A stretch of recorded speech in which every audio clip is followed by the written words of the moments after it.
Nah, ada beberapa keywords yang ingin saya sharekan. Memasuki tahun 2023 ini adalah masa seleksi. Jadi minta terus perkenanan Tuhan atas kita, dan kita terus stick together bersama-sama dengan komunitas yang DNA-nya sama. Ya, kalau enggak kita pusing bener. Kalau kita yang satu kemana, yang satu kemana. Nah, kalau itu namanya kerajaan imam, itu nggak ada yang meninggikan diri gitu ya, nggak ada. Jadi kita mesti saling tolong menolong dan harus kerjanya teamwork bersama-sama.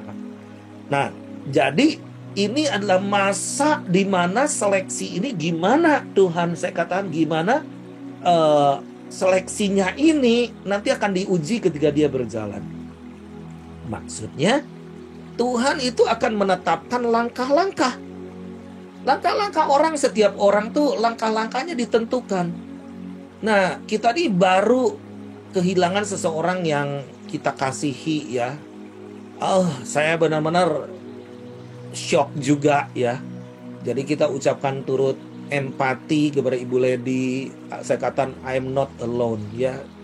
You're not losing your husband. Kau gak kehilangan. Ini hanya soal waktu. We gonna meet each other again soon. Oke, gak lama. Jadi kita ini cuman sementara, segala sesuatu cuman sementara. Jadi Tuhan menetapkan langkah-langkah orang benar. Saya melihat Pak Edison ini sudah ditetapkan oleh Tuhan langkah-langkahnya. Begitu duduk bentar nggak ada. Waduh, ini membuat kita shock. Dia dipanggil Tuhan. Saya dari Sydney balik dulu ke Jakarta, balik lagi ke Melbourne. Ini saya nggak pernah lakukan hal seperti ini dalam seumur hidup saya ya. Dengan perjalanan panjang seperti itu. Tanpa tidur lagi. Tetapi here I am. Oke? I just want to, saya mau share something kepada setiap Anda. Jangan pakai kekuatan sendiri. Jangan pakai kekuatan sendiri. Tuhan akan menetapkan langkah-langkah orang. Jadi langkah-langkah itu sudah ditetapkan sedemikian rupa. Jadi kalau aku ngeliat ya, kalau Pak Edison ini finish well banget. Meskipun kaget buat kita semua, tapi dia finish well. Dia baru aja selesai khotbah, dia duduk sebentar, jatuh, udah ada. Dan ternyata ketika saya berdoa, hal-hal seperti ini akan terjadi terus menerus. Wow. Bukankah sebelum masa pandemi saya juga udah sharekan seperti ini? Bahwa aku akan panggil hamba-hambaku. Saya pikir dipanggil hamba-hamba tuh jadi pendeta, jadi apa? Jangan takut mati, Bapak Ibu sekalian. Jangan takut mati. Mati itu kemuliaan di dalam Tuhan. Justru kita yang fana nih. Kita yang fana. Nah, jadi memasuki tahun ini saya terus bertanya sama Tuhan. Ini kok banyak kekagetan seperti ini. Saya sampai ngomong, you make me shock. Ya, apakah kamu akan seperti 5 gadis yang bijaksana dan punya minyak? Atau you return, you akan kembali membeli minyak di tengah jalan seperti 5 gadis bodoh. Nah, jadi Tuhan ingatkan kepada saya secara pribadi untuk saya sharekan, supaya kita jangan tergelincir. Ingat, jangan tergelincir. Ini masa seleksi. Jadi kita harus pererat hubungan kita dengan Tuhan, dan juga kita harus pererat komunitas kita. Jangan saling bully. Jangan jadi hater. Semua orang gak sempurna. Hari ini saya dari pagi ada pertemuan gini. Saya ngomong hal yang sama. Kita ini harus living in love. Oke? Kita ini basudara semua. Ya, kita harus saling mengasihi, saling menolong satu dengan yang lain. There is no enemy di antara kita. Tidak ada musuh satupun.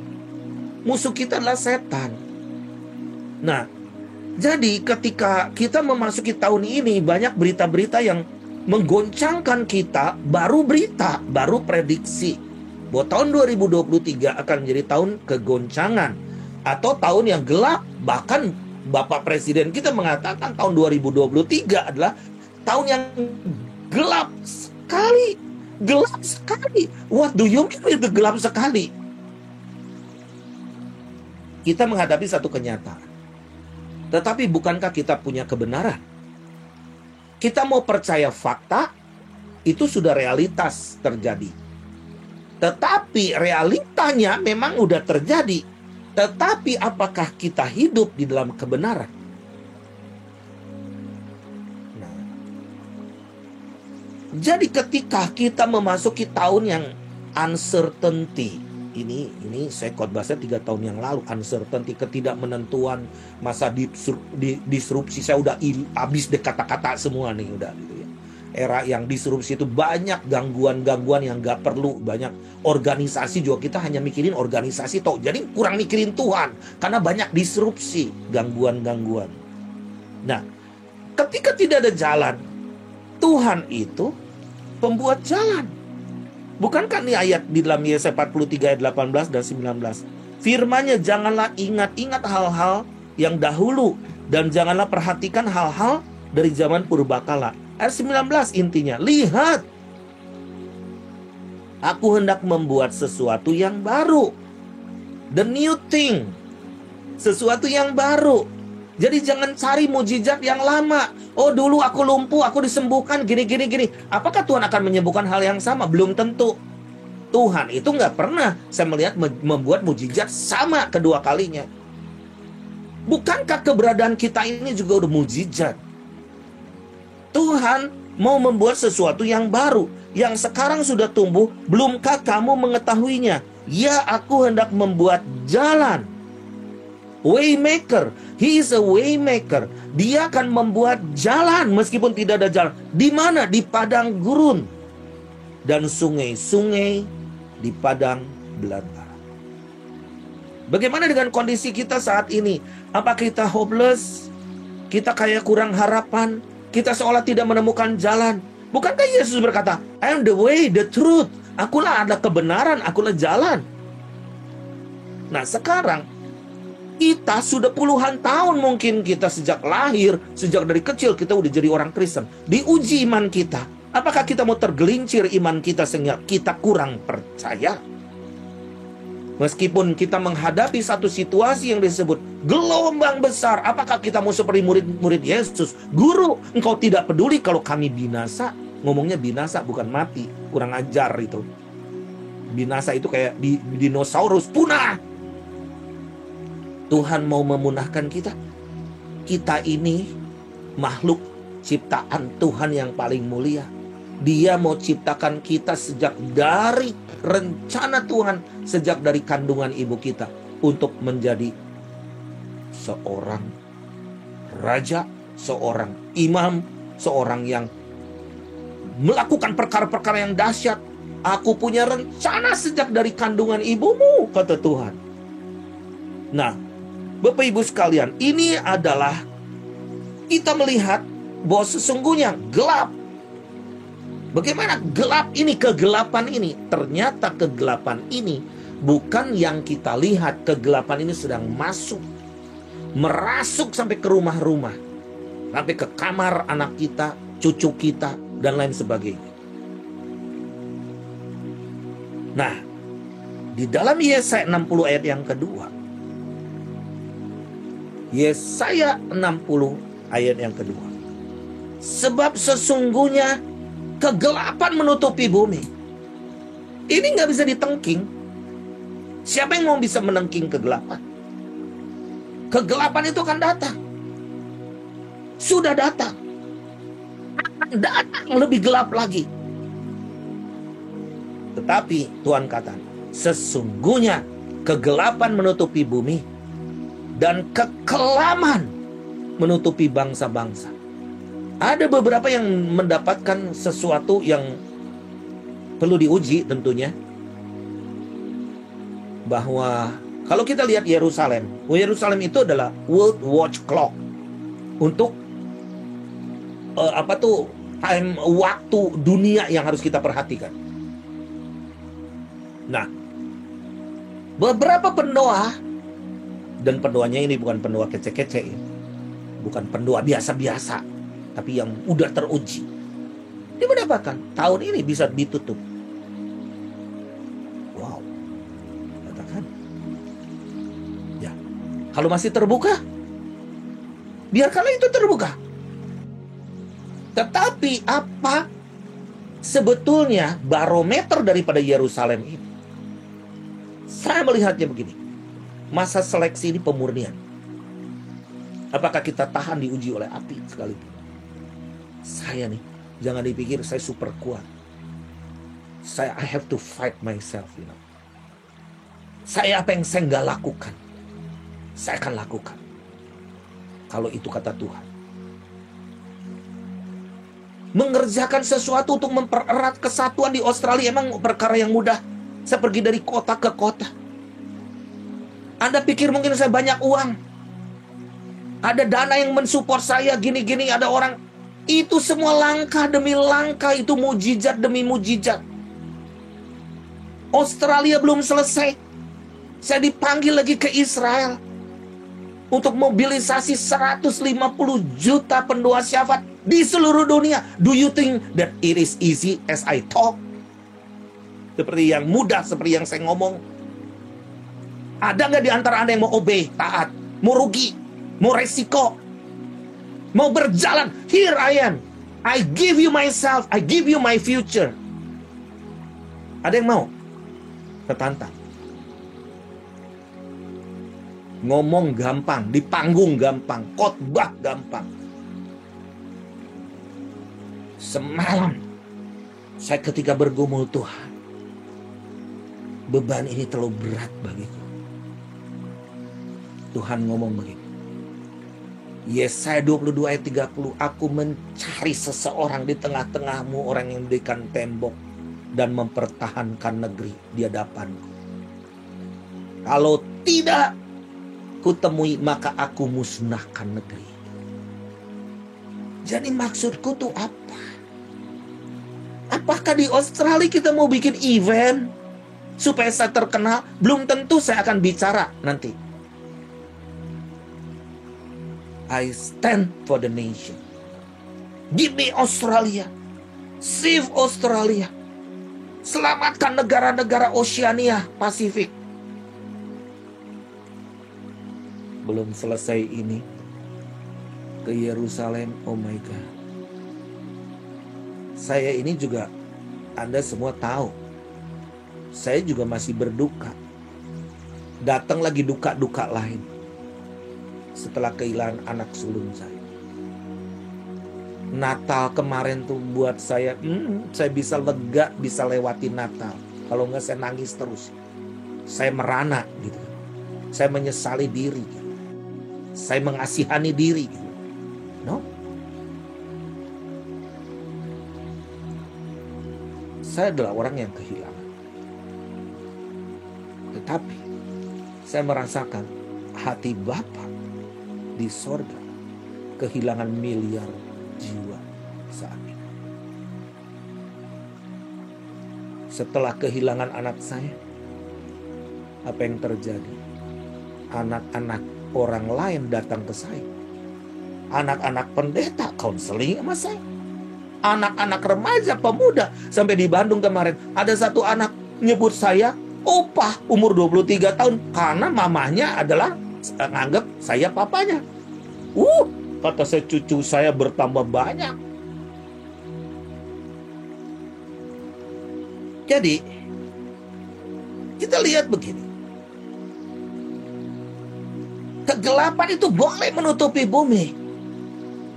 Dan setan sedang berusaha membuat bumi ini menjadi lonely planet. Kesepian. Berapa banyak di antara orang-orang yang udah rohani, anaknya rohana, pengen bunuh diri, lonely, jadi haters. Menyedihkan. Cakatan, where are you church? Di mana kalian gereja-gereja? Apa kita bisa mengerti anak-anak di sana tuh lagi cutting? Cutting itu sedang pakai silet supaya darah keluar Dan mereka melihat, dan yang lebih mengerikan lagi, mereka kata, kalau itu sudah disilet keluar darah, tuh direndam di air sabun, aduh perihnya enak sekali. Namanya the shadow of death, bayang-bayang kematian. Kita di mana saat ini? Apakah kita sibuk jadi orang Kristen pekarangan, halaman?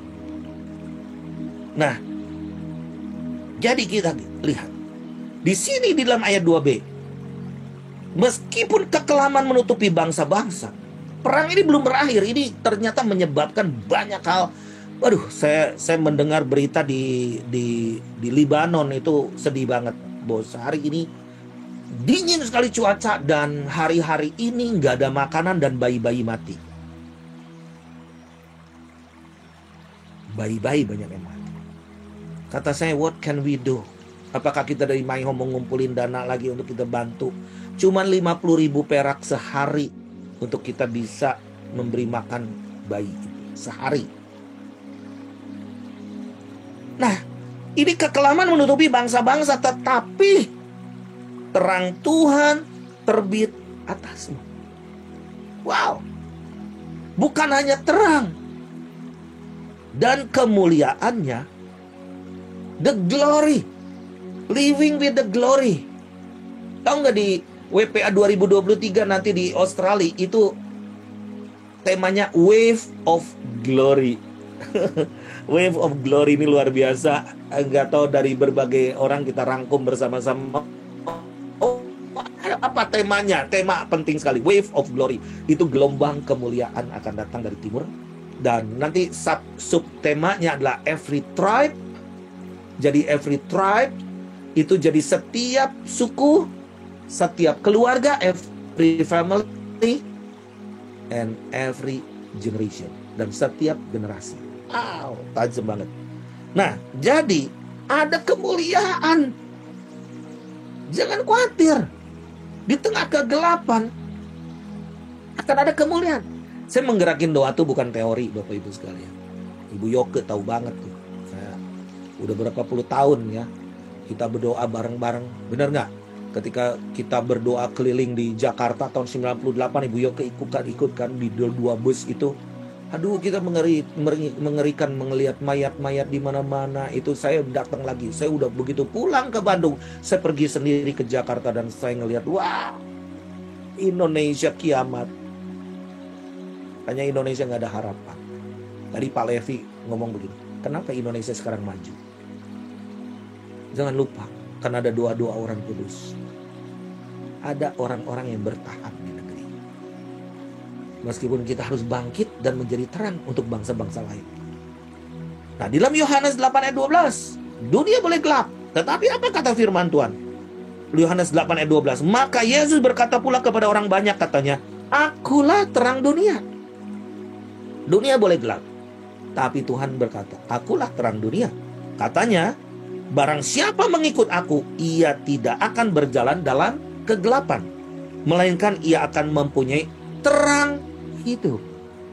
Terang itu dibutuhkan. Ketika gelap, terang itu dibutuhkan. Jadi bersiap untuk dapat urapan bahwa orang akan butuh Anda. Amin. Coba yang siap mau dipakai Tuhan, angkat tangan kita. Angkat tangan kita. Siap-siap. Anda itu akan dibutuhkan oleh banyak orang.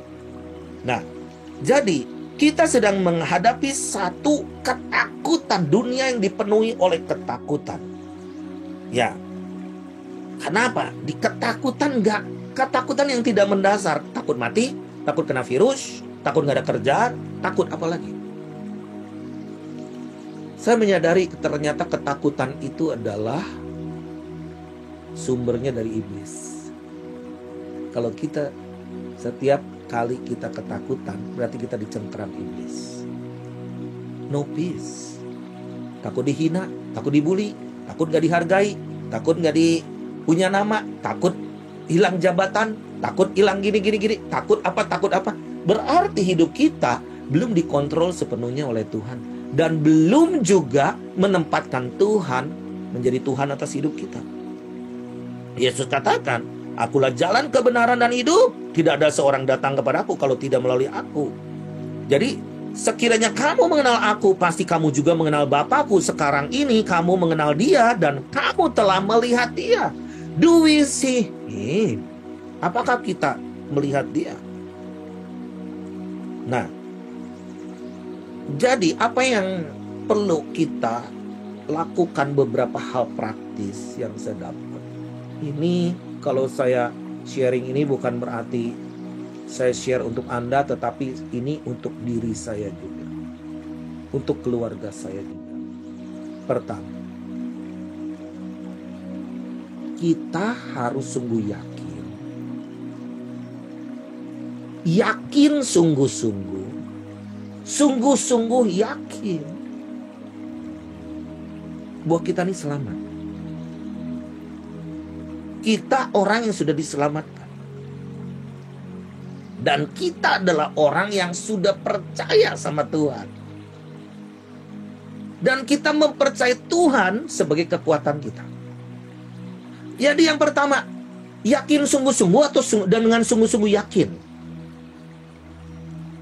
Di dalam Yesaya 12 ayat 2. Sungguh Allah itu keselamatanku. Masih nggak kita? Kalau antikris nanti datang, masih nggak kita punya iman seperti ini?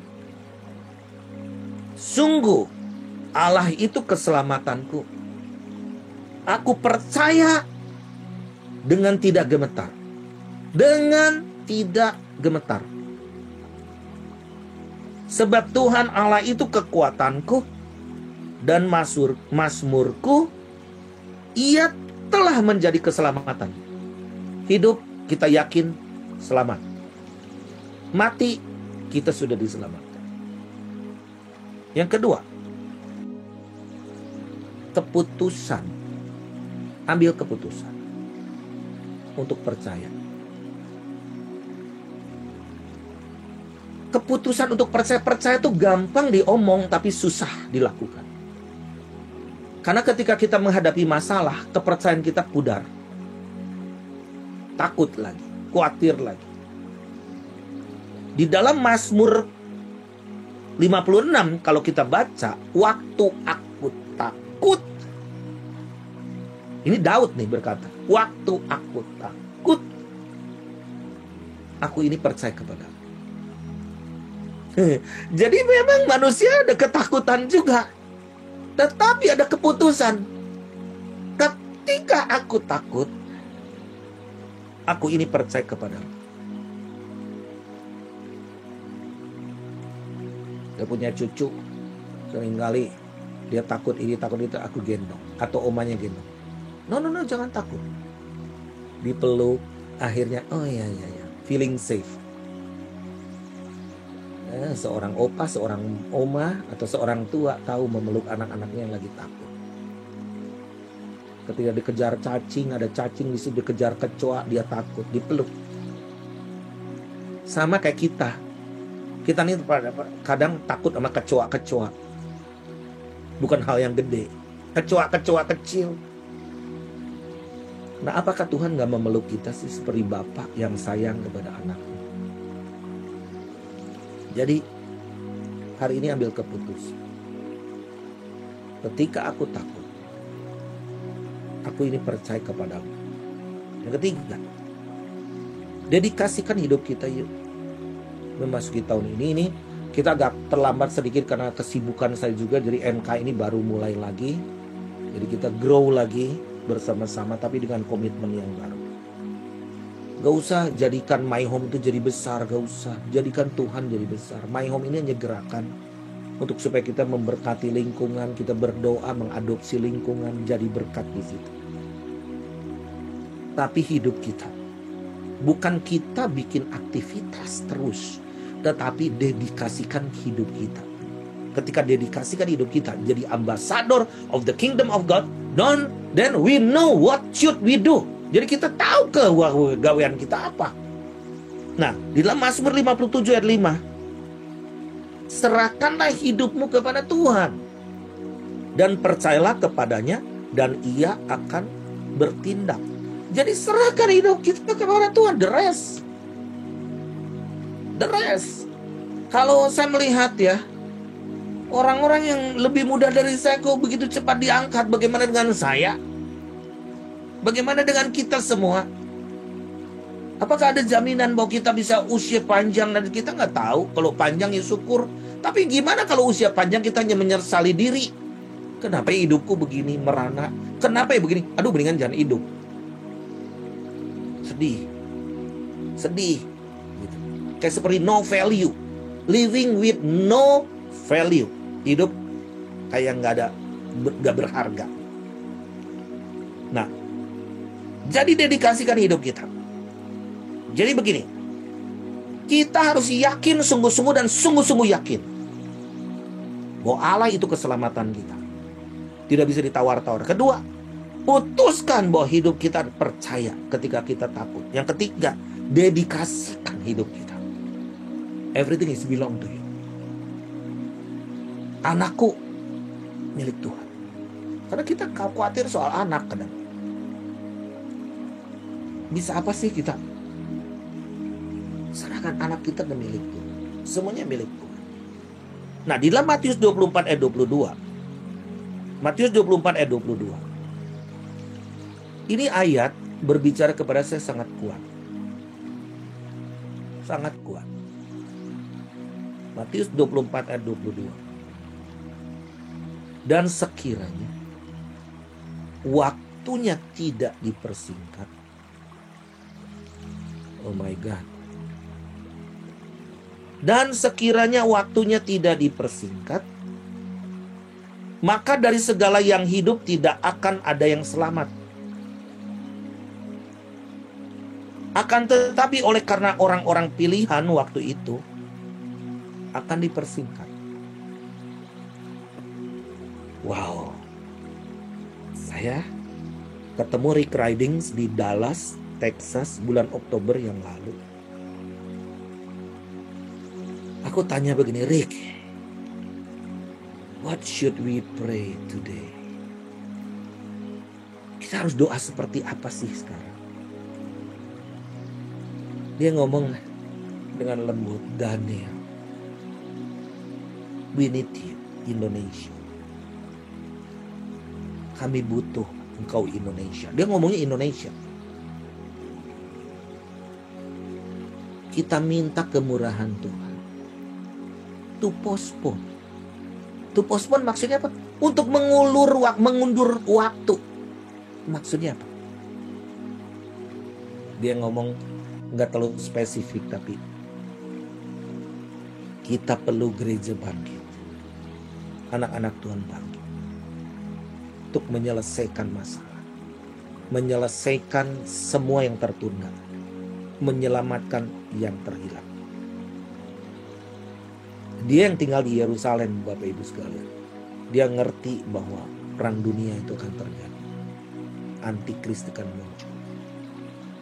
Dia katakan, berdoa sungguh-sungguh supaya kita bisa postpone. Tuhan bisa mengundur. Berikan kita kesempatan lagi. Nah, jadi ini kita ada mengalami satu garis waktu yang luar biasa. Garis waktu yang luar biasa. Jangan disia-siakan. Waktunya akan dipersingkat. Jadi kita ini akan menjadi orang-orang yang menantikan Tuhan, tapi mempercepat kedatangan. Bagaimana mempercepat kedatangan? Berdoa sungguh-sungguh. Minta Tuhan tuntun. Apa yang harus aku menjadi bagianku. Sebagai ambasador, sebagai duta kerajaan Allah. Yang kedua, supaya kita dipakai untuk menjadi kesaksian, menyelamatkan jiwa, menyelamatkan generasi sebanyak-banyak. Kiranya Tuhan memberkati kita semua. Jadi nanti baca aja di dalam kita baca dulu sebelum tutup 2 Petrus 3 ayat 11 dan 12. 2 Petrus 3 ayat 11 dan 12. Jadi jika segala sesuatu ini akan hancur, segala sesuatu akan hancur, Bapak Ibu sekalian, segala sesuatu akan hancur. Secara demikian betapa suci dan salehnya kamu harus hidup, yaitu kamu, you Me yang menantikan dan mempercepat kedatangan hari Allah. Pada hari itu langit akan binasa dalam api dan unsur-unsur dunia akan hancur karena nyalanya. Kita harus hidup kudus, komitmen 3 hal tadi, supaya kita sungguh-sungguh yakin akan keselamatan kita. Dan benar-benar kita ambil keputusan untuk percaya kepada Tuhan dan dedikasikan hidup kita. Jangan tergelincir. Karena ini kita sedang masuk masa seleksi yang mengerikan. Kurang aja 1 angka, Z, gak lolos. Jadi kita pererat terus fellowship kita sebagai sesama orang percaya. Dan biarlah kiranya kasih setia Tuhan, shalom Tuhan selalu terus ada pada kita semua. Mari kita nantikan apa yang Tuhan mau. Kalau ada yang mau tergerak untuk hal-hal, kita membantu Australia, kita mau kemana, jangan mikir diri sendiri terus, tapi mari kita lakukan semua untuk kemuliaan Tuhan.